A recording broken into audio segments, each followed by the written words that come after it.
नमस्ते, मैं हूं सुरेश कुमार एकलवे और आप देख रहे हैं हिंदुस्तान न्यूज एंड टिप्स। अक्टूबर 2020 में जिस दौरान जो बाइडेन का चुनावी कैंपेन जारी था, तब चीन से उनकी नजदीकियों की तरह तरह की खबरें सामने आई थी। इन खबरों में बाइडेन परिवार के चीनी कंपनी से रिश्ते और उनके द्वारा चीन की कंपनी से मोटा वेतन लेने की बात भी सुर्खियों में थी।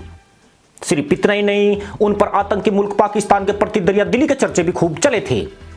तब क्या यही लग रहे थे कि ट्रंप ने दक्षिण एशिया में भारत को जिस तरह अहमियत दी और चीन पाकिस्तान के खिलाफ उसके प्रभाव में विस्तार किया, जो बाइडेन के दौर में यह सब एक इतिहास बन जाएगा।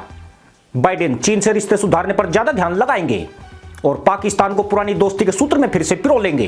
कंगाल और अमेरिकी भीख पर पले पाकिस्तान में ऐसी उम्मीदों पर खूब झींगागान हुए और चौराहों से लेकर लाहौर की मंडी तक जमकर गधैया नृत्य किए गए, जबकि इसके उलट भारत थोड़ा सा आशंकित था।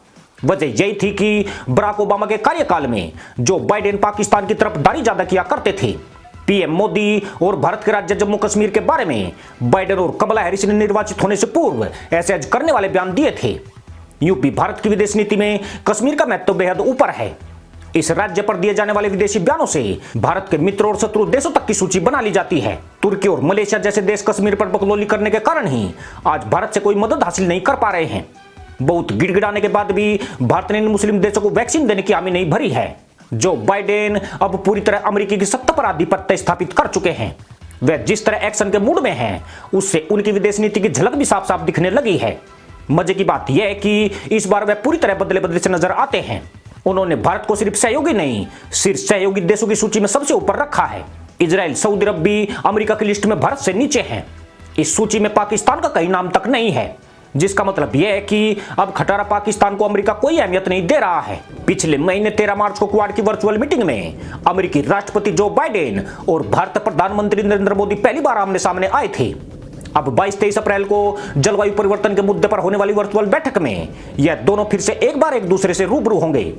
हैरानी की बात यह है कि जो बाइडेन ने इस बैठक के लिए विश्व के 40 नेताओं को न्योता दिया है, मगर इसमें भी पाकिस्तान का कई नामो निशान तक नहीं है। जबकि 20 दिन पहले इमरान खान नई टोपी और सलवार की नपाई दे चुके थे। उन्हें पूरी उम्मीद थी कि अमेरिका उन्हें भी आमंत्रित करेगा। खुद पाक मीडिया भी मुल्लाओं के तहमंद और पाकिस्तान के हरे झंडे के फोटो वायरल करके जलवायु परिवर्तन के प्रयासों को अपनी सफलता से जोड़कर पेश करने लगी थी। अमेरिका ने भूटान और बांग्लादेश तक को इस बैठक का न्योता दिया, पर पाकिस्तान को इसमें कोई भाव नहीं दिया गया। यानी सलवार वाले मुल्ला जी न मदरसे के हुए और न बेगम के ही हो पाए। 19 मार्च को अमेरिकी रक्षा मंत्री लॉर्ड जेम्स ऑस्टिन भारत दौरे पर आए थे। अब अमेरिका के विदेश मंत्री जॉन कैरी भारत दौरे पर आ रहे हैं। यह 20 दिन के भीतर अमेरिका के दो बड़े नेताओं का बड़ा दौरा है। भारत अमेरिकी रिश्तों में ऐसा पहली बार हुआ है। इससे चीन और पाकिस्तान को साफ संकेत मिल चुका है कि जो बाइडेन तो ट्रंप से भी 2 कदम आगे बढ़कर भारत को अहमियत दे रहे हैं। सिर्फ इतना ही नहीं, हिंद प्रशांत क्षेत्र में भावी नीति बनाने के लिए अमेरिका ने भारत को कहा है। इससे जहां चीन की टेंशन बढ़ गई है, वहीं पाकिस्तान भी सदमे में आ गया है।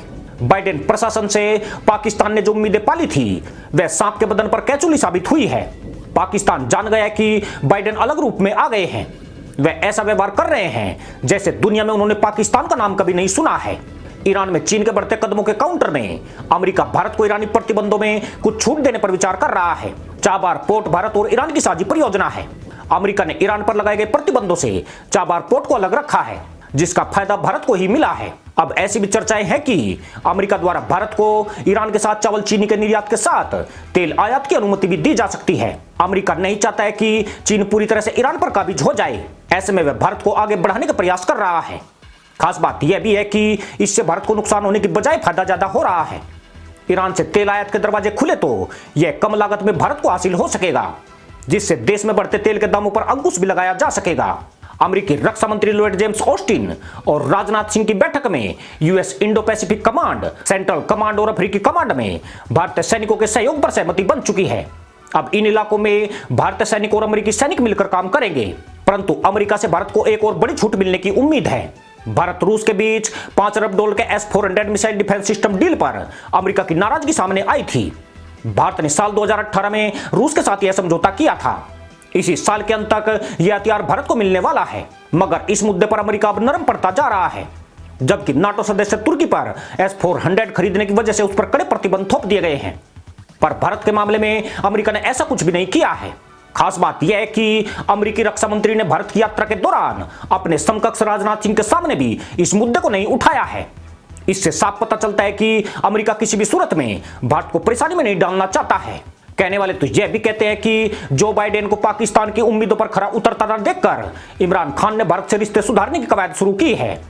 पाकिस्तान को कश्मीर मुद्दे और अमेरिका से आर्थिक मदद मिलने की कोई उम्मीद नहीं है। ऊपर से अमेरिका के स्टेट सेक्रेटरी एंटोनी ब्लिंकन सीमा पार के मुद्दे पर पाकिस्तान को खरी खोटी सुना चुके हैं।